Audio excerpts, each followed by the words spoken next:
Awesome. Well, we're here with Mya Oliver with John Glenn girls basketball. Historic night for you last night against West Muskingum. It was ended up being a loss in the game, but still a great night for you, reaching 1,000 points, which is you're the first junior in John Glenn's history to do something like that. And you're the fourth player ever to reach 1,000. I mean, that's pretty cool, right? I mean, what was that moment like for you last night?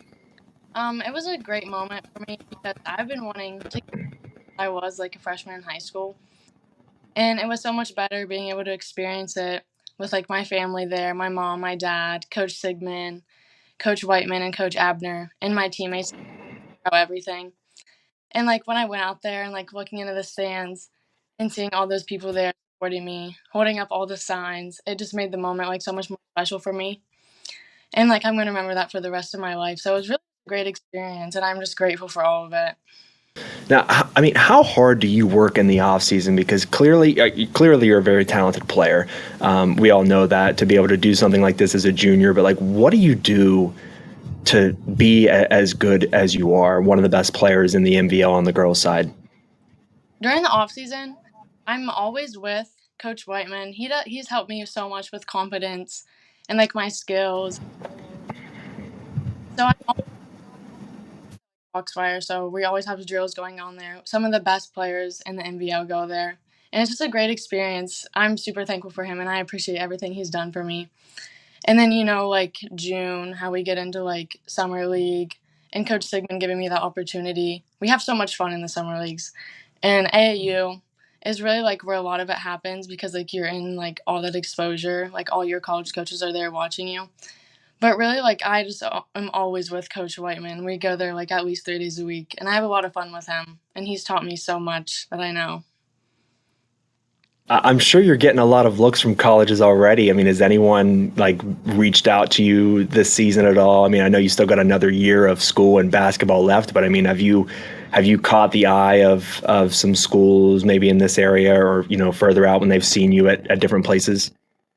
Yeah, it was like after one of my AAU tours, I went to like an summer camp, and then I and talked to me, and like we started keeping in contact. And I like loved the coach. Like I really, really liked her, and she ended up offering me a full ride. So I was very pumped. I was Wow. excited because like I've been working for that, so it's awesome to like actually get it and see that I achieved my goal. And then I got another offer from Rio Grande, which was awesome too. And I just like it's just like crazy because like that's like what I've always wanted, and actually getting it just made it's just so fun. Like actually living it out, what you like dreamed of when you were little. So that's what I was just going to ask you is like, is this what you dreamed of when you were a kid? But I mean, you kind of just answered that. I mean, like, at what age did you kind of know that this was what you wanted?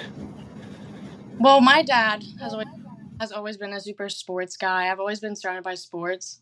So I'd say when I was in like I started playing when I was in like third grade, but I've just always been surrounded by it. So it just kind of impacted me to like want to do it, get better at it, and learn more about it.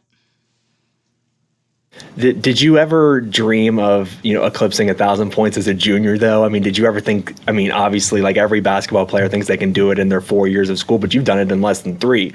Like, did you ever think that was a possibility? I never really thought of like getting it as a junior. I just thought that like my whole like that was my goal was to get my 1,000 points. Like when I came in as a freshman, and there's like other goals like I'm like want to get the assist goal, and it's just crazy because like I wouldn't have been able to do any of it without like my past and present teammates and my coaches. I didn't think that this would happen my junior year. I more expected like my senior year. Yeah, it's pretty crazy. And now, I mean, you have an opportunity, going into next year to maybe just be the all-time leading scorer in John Glenn history. That would be pretty cool. So, one final question about your team. Dropped a couple games, just looking at the schedule, the last couple. But what do you need to do down the stretch to make a push for a third straight district title? Because you guys have been really successful the last couple of years. But what do you and your team think you got to do to keep the train rolling and go for a three-peat? When we work as a team, we just flow so much better, and making sure we're pushing the ball. I would say when we're all in it together, like when we're all flowing off of each other and like working off of each other, we work so much better. and just making sure we're lifting each other up, because we always preach that we're one family, and just staying together with that and always motivating each other, I think, is like the most important part, that we're always together, supporting each other, bringing each other up, not being negative. I feel like that is like the most important thing to me personally. Awesome. Well, I want to congratulate you on your accomplishment last night, and hopefully you and your team make another deep run in the tournament this year. But I really appreciate you taking time to join our podcast this week. All right, thank you.